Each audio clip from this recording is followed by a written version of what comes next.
The barbecue's origins are clouded in a bit of a smoky haze, but it's believed that native Caribbeans were the first to cook this way. Of course, back then, they didn't have charcoal grills. They roasted their meat over a smoky pit. Today, people still love a good cookout, but now we have better equipment. Basic charcoal grills begin with big steel discs. Rollers coat each one with soapy lubricant. Then they're fed into a press that shapes each one into a big bowl.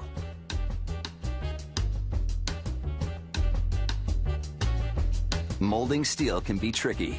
If it's not lubricated enough, it could tear instead of bend. So workers need to make sure each disc gets a generous application of the soapy solution before it goes into the press.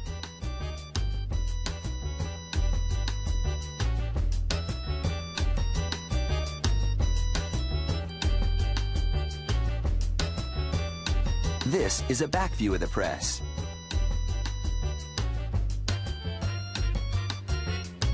With each powerful thrust, the ram delivers 500 tons of pressure. A similar type of press makes the barbecue's lids.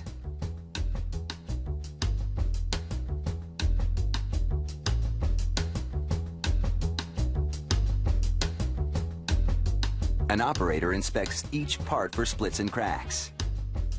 Then, it's over to a press that trims the rim.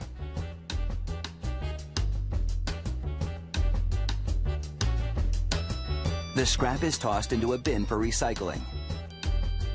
Next, the barbecue bowl spins around while an automated roller flanges the rim.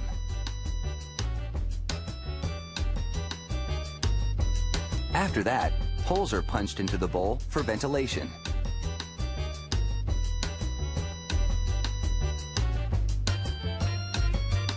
Now it's time to bring in the welding guns.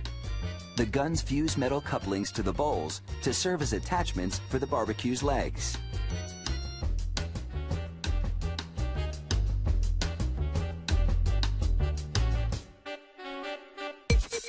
Here, handles are loaded into an assembly machine. Below, a turntable swings the barbecue bowls into position, then the handles are welded to each side.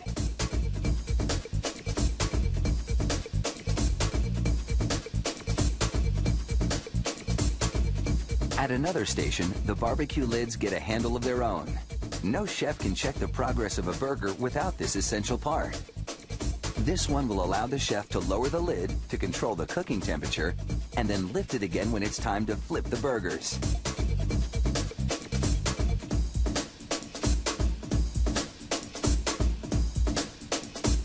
The barbecue parts now travel on an overhead rail to the wash station. They're hosed down with soapy water, then rinsed clean.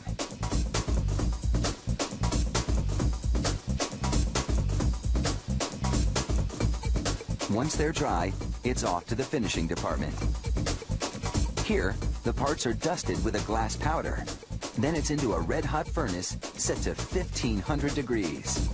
The furnace bakes the glass dust into an enamel finish that protects the barbecue from rust and stains, so they'll last for years.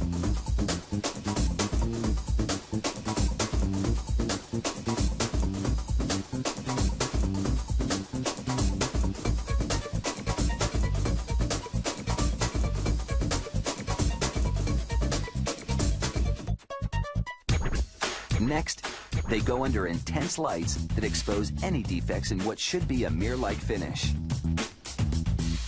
An inspector examines each part inside and out.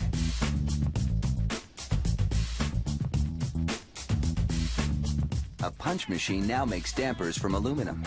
It simultaneously cuts the shapes and embosses the company's logo onto them. This handy attachment enables the chef to control the flow of air to the grill.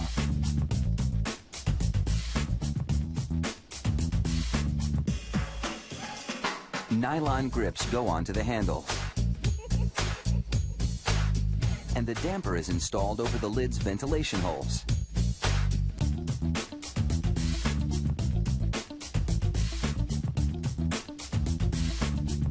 It's up to the consumer to complete the final assembly. And in just a few minutes, the burgers could be grilling.